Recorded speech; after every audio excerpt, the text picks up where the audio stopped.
আজকের দুনিয়াটা যে কি দ্রুত পাল্টাচ্ছে, তাই না?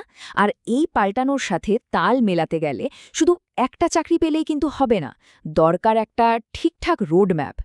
এজন্যই কিন্তু স্কিল বা দক্ষতার উপর ভিত্তি করে ক্যারিয়ার প্ল্যানিং করাটা এখন ভীষণ জরুরি।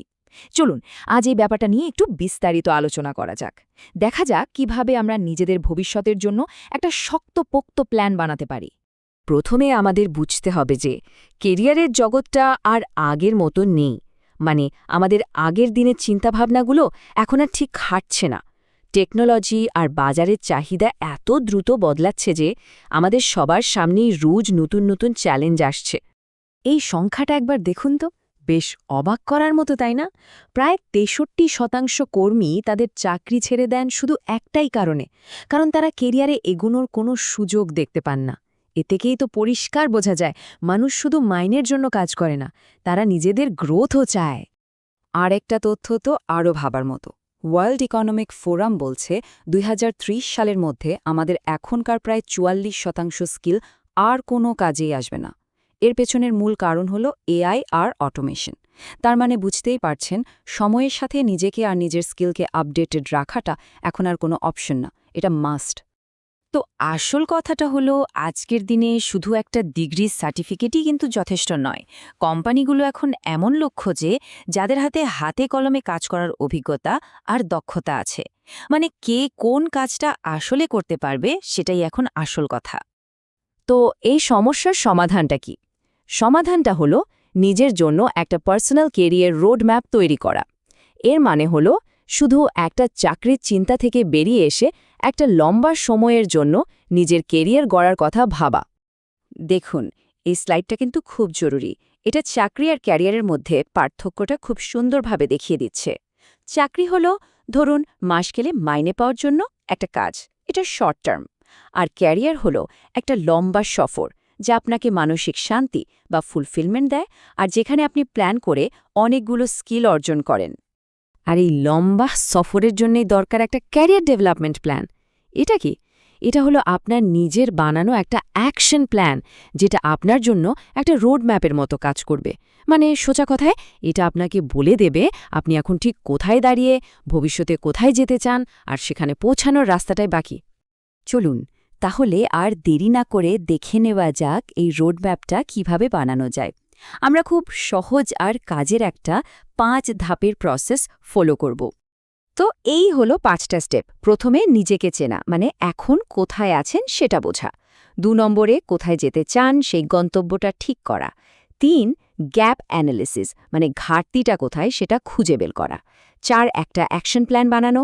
আর সব শেষে নিজের অগ্রগতি মাপা আর দরকার মতো প্ল্যানটাকে বদলে নেওয়া। চলুন এখন প্রত্যেকটা ধাপ নিয়ে একটু ভেঙে কথা বলা যাক। প্রথম আর সবচেয়ে জরুরি ধাপ হল আত্মমূল্যায়ন, মানে নিজেকে একটু সময় দেওয়া, নিজেকে কিছু প্রশ্ন করা। যেমন ধরুন, আমার আসল শক্তি বা স্কিলগুলো কি কি, কোন কাজটা করতে আমার সবথেকে ভালো লাগে, কোন কাজ আমাকে এনার্জি দেয় আর কোনটা আমার সব এনার্জি শুষে নেয়, আর আমার জীবনের আসল উদ্দেশ্যগুলোই বা কী। এই প্রশ্নগুলোর উত্তরই কিন্তু আপনার যাত্রার শুরুটা ঠিক করে দেবে। দ্বিতীয় ধাপে ঠিক করতে হবে আপনার গন্তব্য। আচ্ছা ভাবুন তো, আপনার স্বপ্নের কেরিয়ারটা ঠিক কেমন? আগামী 2 বছরের জন্য ছোট ছোট কিছু গোল সেট করুন। আর একবার কল্পনা করার চেষ্টা করুন, আজ থেকে 5 বা 10 বছর পর নিজেকে কোথায় দেখতে চান। আর হ্যাঁ, অবশ্যই খেয়াল রাখবেন আপনার লক্ষ্যগুলো যেন আপনার ভেতরের ইচ্ছার সাথে মেলে। 3 নম্বর ধাপ হল গ্যাপ অ্যানালাইসিস, মানে আপনার লক্ষ্যে পৌঁছতে যে যে স্কিল দরকার সেগুলোর একটা লিস্ট বানান। তারপর সেই লিস্টের সাথে আপনার এখনকার স্কিলগুলো মেলান। তাহলে কিন্তু আপনি পরিষ্কার বুঝে যাবেন ঠিক কোন কোন জায়গাটায় আপনাকে আরও কাজ করতে হবে, কোন স্কিলগুলো আপনাকে শিখতে হবে। এখানে একটা কথা আছে যেটা আমার দারুণ লাগে। পরের চাকরিটার কথা ভাববেন না, বরং ভাবুন আমার পরের ভার্সনটা কেমন হবে। মানে ব্যাপারটা শুধু নতুন একটা চাকরি পাওয়া নয়, ব্যাপারটা হলো নিজেকে আরও ভালো, আরও দক্ষ একটা মানুষ হিসেবে গড়ে তোলা। 4 নম্বর ধাপে আপনাকে একটা নকশা বানাতে হবে, মানে একটা অ্যাকশন প্ল্যান। বড় লক্ষ্যটাকে ছোট ছোট কাজে ভাগ করে নিন, আর চেষ্টা করুন লক্ষ্যগুলো যেন স্মার্ট হয়, মানে স্পেসিফিক বা সুনির্দিষ্ট হতে হবে, মাপা যাবে, অ্যাচিভেবল বা অর্জনযোগ্য হতে হবে, রেলেভেন্ট বা প্রাসঙ্গিক হতে হবে, আর টাইম বাউন্ড মানে একটা নির্দিষ্ট সময়ের মধ্যে শেষ করতে হবে। আর প্রত্যেকটা কাজের জন্য একটা ডেডলাইন ঠিক করে নিন। আর 5 নম্বর শেষ ধাপটা হলো নিজের অগ্রগতি মাপা আর প্ল্যানটাকে বারবার রিভিউ করা। দেখুন, আপনার এই প্ল্যানটা কিন্তু পাথরে খোদাই করা কিছু না, এটা একটা জীবন্ত জিনিস। তাই সময়ের সাথে সাথে আপনার প্ল্যানটাকে মিলিয়ে দেখুন। প্রমোশন বা নতুন চাকরির মতো মাইলস্টোনগুলো খেয়াল রাখুন। আর মনে রাখবেন, পরিস্থিতি বদলাতেই পারে, তাই ফ্লেক্সিবল থাকতে হবে আর দরকার মতো নিজের লক্ষ্যগুলোকে আপডেট করতে হবে। আচ্ছা, ক্যারিয়ার বদলাতে গেলে বা নতুন কোনো লাইনে যেতে চাইলে আপনার সবচেয়ে বড় অস্ত্রটা কি জানেন? সেটা হলো ট্রান্সফারেবল স্কিলস বা হস্তান্তরযোগ্য দক্ষতা। চলুন দেখি এটা আসলে কি আর কেনই বা এত কাজের।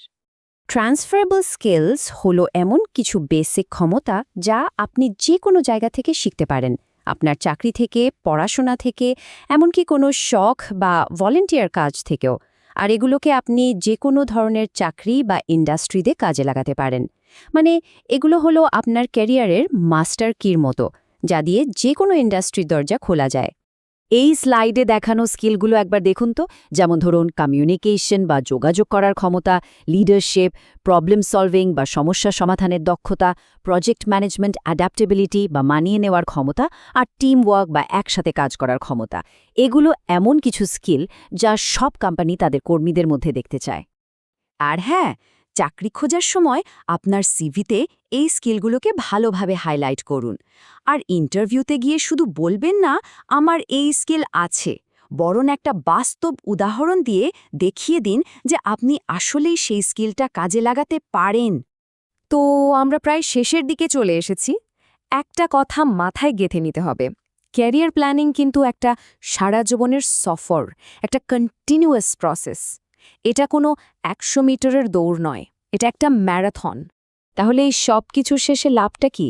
একটা ক্যারিয়ার রোডম্যাপ থাকলে আপনার রাস্তাটা পরিষ্কার হয়ে যায়, আপনি একটা সঠিক দিশা পান। এতে আপনার আত্মবিশ্বাস বাড়ে আর টেনশন কমে। এটা আপনার ক্যারিয়ারের গতি বাড়িয়ে দেয়, যে কোনো পরিবর্তনের সাথে আপনাকে মানিয়ে নিতে সাহায্য করে, আর সবচেয়ে বড় কথা, আপনার কাজের প্রতি ভালোবাসা আর সন্তুষ্টি বাড়িয়ে তোলে। আর শেষে এই কথাটা দিয়েই শেষ করতে চাই, ক্যারিয়ার পরিকল্পনা এককালীন কোনো কাজ নয়, এটি একটি পুনরাবৃত্তিমূলক প্রক্রিয়া যা ক্যারিয়ারের প্রতিটি মাইলফলকে নতুন করে ভাবা উচিত। তো সব শোনার পর আমার একটাই প্রশ্ন রইল, নিজের বেটার ভার্সনটা তৈরি করার জন্য আপনার প্রথম স্টেপটা কী হবে? আপনার যাত্রা আজ থেকেই শুরু হোক।